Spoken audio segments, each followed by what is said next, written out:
ಎಲ್ಲರಿಗೂ ನಮಸ್ಕಾರ. ನಾನು Shobha. Welcome to my channel. Friends, ಇದು ಬಂದು ಭಾನುವಾರ ಮತ್ತು ಸೋಮವಾರದ ವ್ಲಾಗ್ ಆಗಿರುತ್ತೆ. ವಿಡಿಯೋನ ಸ್ಕಿಪ್ ಮಾಡದೆ ಕೊನೆ ತನಕ ನೋಡಿ. ಇಷ್ಟ ಆಗುತ್ತೆ ಅಂತ ಭಾವಿಸ್ತೀನಿ. ಇಷ್ಟ ಆದರೆ ಲೈಕ್ ಮಾಡೋದನ್ನು ಮರಿಬೇಡಿ. ಹಾಗೆ ಯಾರಾದರೂ ಹೊಸದಾಗಿ ವಿಡಿಯೋಸ್ ನೋಡ್ತಿದ್ರೆ ಪ್ಲೀಸ್ ಸಬ್ಸ್ಕ್ರೈಬ್ ಮಾಡಿಕೊಂಡು ವಿಡಿಯೋಸ್ ನೋಡಿ ಸಪೋರ್ಟ್ ಮಾಡಿ.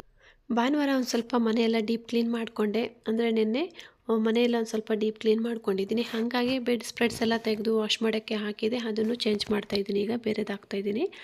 ಇದು ನಾನು ರೀಸೆಂಟಾಗಿ ತಗೊಂಡು ಈ ಬೆಡ್ಶೀಟ್ ಏನಿದೆ ಅದು ರೀಸೆಂಟಾಗಿ ತಗೊಂಡೆ. ಅಜಿಯೋದಲ್ಲಿ ತಗೊಂಡಿದ್ದು. ಕ್ವಾಲಿಟಿ ತುಂಬಾ ಚೆನ್ನಾಗಿದೆ. ರೀಸನಬಲ್ ಪ್ರೈಸ್ಗೆ ಬಂತು. ತುಂಬ ಚೆನ್ನಾಗಿದೆ ಕ್ವಾಲಿಟಿ. ಕಲರು ಅಷ್ಟೇ ತುಂಬ ಚೆನ್ನಾಗಿದೆ. ಮತ್ತು ಹಾಗೆ ನಾನು ಬೆಡ್ ಪ್ರೊಟೆಕ್ಟರ್ ಹಾಕಿದ್ನಲ್ಲ, ಅದು ನಾನು ಮೀಶೋದಲ್ಲಿ ತಗೊಂಡಿದ್ದು. ಅದು ಅಷ್ಟೇ ಕ್ವಾಲಿಟಿ ತುಂಬಾ ಚೆನ್ನಾಗಿದೆ. ಮಕ್ಕಳಿರೋದ್ರಿಂದ ನಾನು ಎಷ್ಟೇ ನೋಡಿಕೊಂಡ್ರೂ ಲಸಿಕಾ ಆ ಕಡೆ ಈ ಕಡೆ ಹೋಗಿ ಸುಸು ಮಾಡಿಬಿಡ್ತಿರ್ತಾಳೆ. ಹಾಗಾಗಿ ಬೆಡ್ ಹಾಳಾಗುತ್ತೆ ಅಂತ ಹೇಳಿ ಬೆಡ್ ಪ್ರೊಟೆಕ್ಟರ್ ತಗೊಂಡಿದ್ದು. ತುಂಬಾ ಚೆನ್ನಾಗಿದೆ ಅದು ಅಷ್ಟೇ. ಬೇಕಿದ್ದರೆ ನನಗೆ ಕಮೆಂಟ್ ಮಾಡಿ, ಲಿಂಕ್ ಇದ್ದರೆ ಶೇರ್ ಮಾಡ್ತೀನಿ. ತುಂಬ ದಿನ ಆಯಿತು ಅದು ತಗೊಂಡು. ಹಾಗಾಗಿ ಮತ್ತು ಬೆಡ್ಶೀಟ್ ಬಂದು ರೀಸೆಂಟಾಗಿ ತಗೊಂಡಿದ್ದು. ಇನ್ನೂ ನಾನು ಯೂಸ್ ಮಾಡಿಲ್ಲ. ಇದೆ ಫಸ್ಟ್ ಟೈಮ್ ಯೂಸ್ ಮಾಡ್ತಿರೋದು. ತುಂಬ ಚೆನ್ನಾಗಿ ಕಾಣ್ತಿತ್ತು. ಕಲರೆಲ್ಲ ತುಂಬಾ ಚೆನ್ನಾಗಿತ್ತು. ಅದು ಅಷ್ಟೇ. ಬೇಕಿದ್ದರೆ ನನಗೆ ಕಮೆಂಟ್ ಮಾಡಿ, ಲಿಂಕ್ ಇದ್ದರೆ ಶೇರ್ ಮಾಡ್ತೀನಿ. ನಾನು ರೂಮಲ್ಲೆಲ್ಲ ಕ್ಲೀನ್ ಮಾಡಿ ಬರೋಷ್ಟರೊಳಗಡೆ ಇಲ್ಲಿ ನಮ್ಮ ಹಸ್ಬೆಂಡು ನಾನು ಸೋಫಾ ಮೇಲೆ ಇರೋ ಕವರ್ಸ್ ಎಲ್ಲ ವಾಶ್ ಮಾಡಿದ್ದೆ. ಅದನ್ನು ಸ್ವಲ್ಪ ಹಾಕ್ತಿದ್ದಾರೆ. ಇನ್ನೂ ತುಂಬಾ ಕೆಲಸ ಇದೆ ನನಗೆ. ದೇವ್ರ ಮನೆಯೆಲ್ಲ ಕ್ಲೀನ್ ಮಾಡ್ಕೊಳ್ಬೇಕು.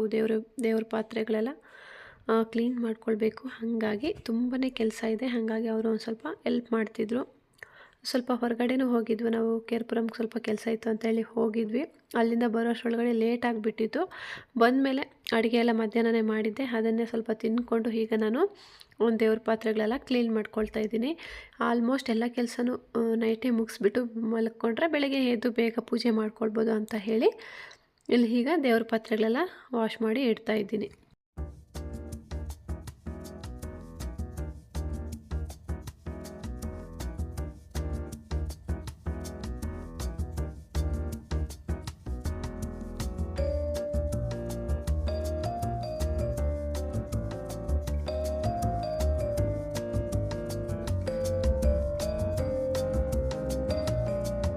ದೇವ್ರ ಪಾತ್ರೆಗಳೆಲ್ಲ ಕ್ಲೀನ್ ಮಾಡಿದ್ದಾಯಿತು. ಅದನ್ನು ಒಂದು ಡ್ರೈ ಕ್ಲಾತಲ್ಲೆಲ್ಲ ಒರೆಸ್ಬಿಟ್ಟು ಇಟ್ಟಿದ್ದೀನಿ.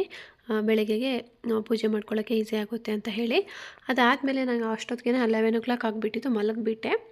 ಇದು ಬೆಳಗ್ಗೆ ಅಂದರೆ ಇವತ್ತು ಸೋಮವಾರ ಅಲ್ವ, ಸೋಮವಾರ ಬೆಳಗ್ಗೆನೇ ಈಗ ಸ್ನಾನ ಮಾಡ್ಕೊಂಬಂದು ದೇವ್ರ ಮನೆಯೆಲ್ಲ ಕ್ಲೀನ್ ಮಾಡ್ಕೊಳ್ತಾ ಇದ್ದೀನಿ. ನಾನು 4:15ಗೆ ಅಲಾರಾಮ್ ಇಟ್ಟಿದ್ದೆ. ಆದರೆ ಲಸಿಕಾ 3:30 ಟೈಮಲ್ಲಿ ಎದ್ದಿದ್ಲ. ಆಮೇಲೆ ನನಗೂ ಎಚ್ಚರ ಆಯಿತು. ಆಮೇಲೆ ನಿದ್ದೆನೇ ಬರಲಿಲ್ಲ. ಸರಿ ಅಂತ ಹೇಳಿ ಹಾಗೆ ನಾನು ಸ್ನಾನ ಮಾಡ್ಕೊಂಬಂದು ದೇವ್ರ ಮನೆಯೆಲ್ಲ ಕ್ಲೀನ್ ಮಾಡ್ಕೊಳ್ತಾ ಇದ್ದೀನಿ. ಈ ಥರ ನಾವು ನೋಡಿ ಅಂದ್ಕೊಂಡಿದ್ದ ಟೈಮ್ಗಿಂತ ಇನ್ನೂ ಸ್ವಲ್ಪ ಬೇಗ ಎದ್ದುಬಿಟ್ರೆ ನೆಮ್ಮದಿಯಿಂದ ನಿಧಾನವಾಗಿ ಪ್ರಶಾಂತವಾಗಿ ಪೂಜೆನ ಮಾಡ್ಕೊಳ್ಬೋದು. ಅದೇ ಒಂದು ಸ್ವಲ್ಪ ಲೇಟ್ ಆಗಿಬಿಟ್ರೆ ಅರ್ಜೆಂಟಲ್ಲಿ ಗಾಬರಿಯಿಂದ ಪೂಜೆ ಮಾಡ್ಕೊಳ್ಬೇಕಾಗುತ್ತೆ. ಸ್ವಲ್ಪ ಬೇಗ ಎದ್ದುಬಿಟ್ರೆ ನೆಮ್ಮದಿಯಿಂದ ಪೂಜೆ ಮಾಡ್ಕೊಳ್ಬೋದು.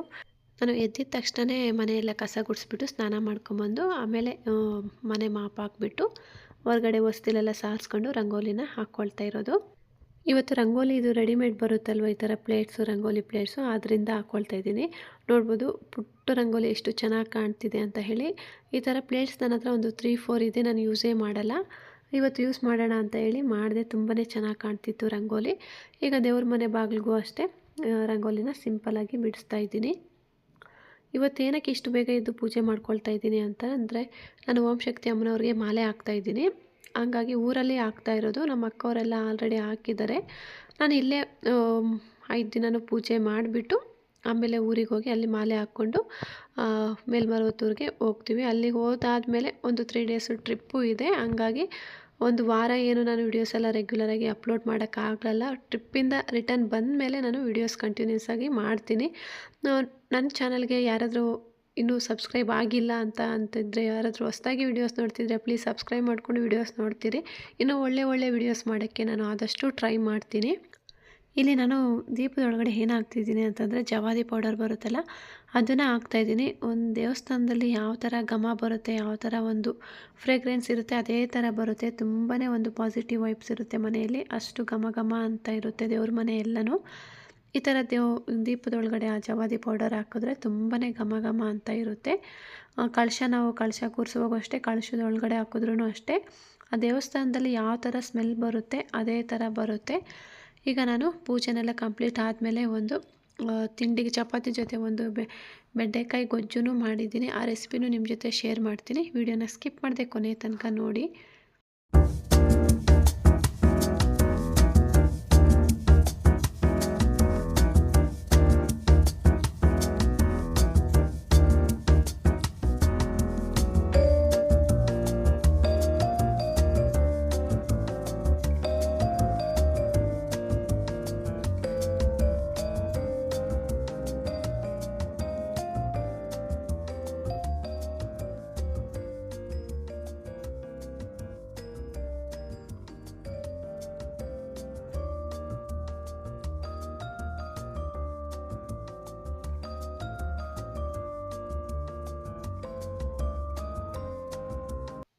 ಈಗ ನನ್ನ ಪೂಜೆ ಎಲ್ಲ ಕಂಪ್ಲೀಟ್ ಆಯಿತು. ಇನ್ನು ನೋಡ್ತಿರ್ಬೋದು ಹೊರಗಡೆ ಎಲ್ಲ ಇನ್ನೂ ಕತ್ಲೆ ಇದೆ, ಇನ್ನೂ ಬೆಳಕು ಆಗಿಲ್ಲ. ಪೂಜೆ ಎಲ್ಲ ಮುಗಿಸ್ಕೊಂಡು ಇವಾಗ ಕಿಚನ್ ಒಳಗಡೆ ಬಂದಿದ್ದೀನಿ. ನಾನಿವತ್ತು ಬೆಂಡೆಕಾಯಿ ಗೊಜ್ಜು ಮಾಡ್ತಾಯಿದ್ದೀನಿ ಚಪಾತಿ ಜೊತೆ. ತುಂಬಾ ಚೆನ್ನಾಗಿರುತ್ತೆ. ನಾನು ತುಂಬ ಸಲ ತೋರಿಸಿದ್ದೀನಿ ನನ್ನ ಹಳೆ ಚಾನಲಲ್ಲಿ. ಬೇಕಿದ್ದರೆ ಒಂದು ಸಲ ಚೆಕ್ ಮಾಡಿ. ಇದರಲ್ಲೂ ನಾನು ತೋರಿಸ್ತಾ ಇದ್ದೀನಿ. ಈಗ ಬೆಂಡೆಕಾಯಿ ನಾನು ಈ ಥರ ಒಂದು ಸ್ವಲ್ಪ ದೊಡ್ಡದಾಗಿ ಪೀಸಾಗಿ ಕಟ್ ಮಾಡಿಕೊಂಡು ಅದನ್ನು ಆಯಿಲಲ್ಲಿ ಚೆನ್ನಾಗಿ ಫ್ರೈ ಮಾಡ್ಕೊಂಡು ಇಟ್ಕೊಂಡಿದ್ದೀನಿ. ಹಾಗೆ ಒಂದು 3 ಟೊಮೊಟೊನ ಪ್ಯೂರಿ ಮಾಡಿ ಇಟ್ಕೊಂಡಿದ್ದೀನಿ. ಒಂದು 2 ಟೊಮೊಟೊ ಸಣ್ಣದಾಗಿ ಹಚ್ಕೊಂಡಿದ್ದೀನಿ. ಕೊತ್ತಂಬರಿ ಸೊಪ್ಪು, ಸ್ವಲ್ಪ ಕರಿಬೇವಿನ ಸೊಪ್ಪು ಒಗ್ಗರಣೆಗೆ ತಗೊಂಡಿದ್ದೀನಿ. ಈಗ ಈ ಕಡೆ ಒಂದು ಬಾಣಲಿ ತಗೊಂಡು ಅದಕ್ಕೆ ಸ್ವಲ್ಪ ಎಣ್ಣೆ ಸೇರಿಸ್ಕೊಂಡು, ಎಣ್ಣೆ ಸ್ವಲ್ಪ ಜಾಸ್ತಿನೇ ಸೇರಿಸ್ಕೊಳ್ಬೇಕು. ಅದು ಬಿಸಿ ಆದಮೇಲೆ ಸಾಸಿವೆ ಜೀರಿಗೆ ಹಾಕಿ ಅದು ಚಿಟಪಟ ಅಂದಮೇಲೆ ಸಣ್ಣದಾಗಿ ಕಟ್ ಮಾಡಿರೋಂತಹ ಈರುಳ್ಳಿನ ಸೇರಿಸ್ಕೊಂಡು ಎಣ್ಣೆಯಲ್ಲಿ ಚೆನ್ನಾಗಿ ಫ್ರೈ ಮಾಡ್ಕೊಳ್ಬೇಕು. ಎಣ್ಣೆ ಒಂದು ಸ್ವಲ್ಪ ಕಲರ್ ಚೇಂಜ್ ಆಗೋ ತನಕ ಫ್ರೈ ಮಾಡಿಕೊಂಡು ಸ್ವಲ್ಪ ಕರಿಬೇವಿನ ಸೊಪ್ಪು ಸೇರಿಸ್ಕೊಂಡು ಒಂದು ಸ್ವಲ್ಪ ಫ್ರೈ ಮಾಡಿಕೊಂಡು ಈಗ ಅದಕ್ಕೆ ಒಂದು ಸ್ಪೂನಷ್ಟು ಶುಂಠಿ ಬೆಳ್ಳುಳ್ಳಿ ಪೇಸ್ಟನ್ನು ಸೇರಿಸ್ಕೊಂಡು ಆ ಶುಂಠಿ ಬೆಳ್ಳುಳ್ಳಿ ಪೇಸ್ಟ್ ಹಸಿ ವಾಸನೆ ಹೋಗೋ ತನಕ ಚೆನ್ನಾಗಿ ಫ್ರೈ ಮಾಡ್ಕೊಳ್ಬೇಕು. ಸ್ವಲ್ಪ ಹಸಿ ವಾಸನೆ ಹೋಗೋ ತನಕ ಫ್ರೈ ಮಾಡಿಕೊಂಡು ಈಗ ರುಬ್ಬಿರುವಂತಹ ಟೊಮೊಟೊ ಪ್ಯೂರಿನ ಸೇರಿಸ್ಕೊಂಡು ಇದನ್ನು ಅಷ್ಟೇ ಹಸಿ ವಾಸನೆ ಹೋಗೋ ತನಕ ಚೆನ್ನಾಗಿ ಫ್ರೈ ಮಾಡ್ಕೊಳ್ಬೇಕು. ಒಂದು 5 ನಿಮಿಷ ಆದರೂ ಚೆನ್ನಾಗಿ ಫ್ರೈ ಮಾಡ್ಕೊಳ್ಬೇಕು. ಟೊಮೊಟೊದು ನೀರಿನಂಶ ಏನಿರುತ್ತೋ ಅದೆಲ್ಲ ಡ್ರೈ ಆಗೋ ತನಕ ಫ್ರೈ ಮಾಡಿಕೊಂಡು ಈಗ ಖಾರಕ್ಕೆ ತಕ್ಕಂತೆ 1 ಸ್ಪೂನಷ್ಟು ಖಾರದ ಪುಡಿ, 1 ಸ್ಪೂನಷ್ಟು ಸಾಂಬಾರು ಪುಡಿ, ಅರ್ಧ ಸ್ಪೂನಷ್ಟು ಅರಿಶಿನ ಪುಡಿನ ಸೇರಿಸ್ಕೊಂಡಿದ್ದೀನಿ. ಈಗ ಮಸಾಲೆ ಎಲ್ಲ ಒಂದು ಸ್ವಲ್ಪ ಡ್ರೈ ಆಗೋ ತನಕ ಫ್ರೈ ಮಾಡ್ಕೊಳ್ಬೇಕು. ಬೇಕಿದ್ದರೆ ಒಂದು ಸ್ವಲ್ಪ ಗರಂ ಮಸಾಲನೂ ಸೇರಿಸ್ಕೊಳ್ಬೋದು.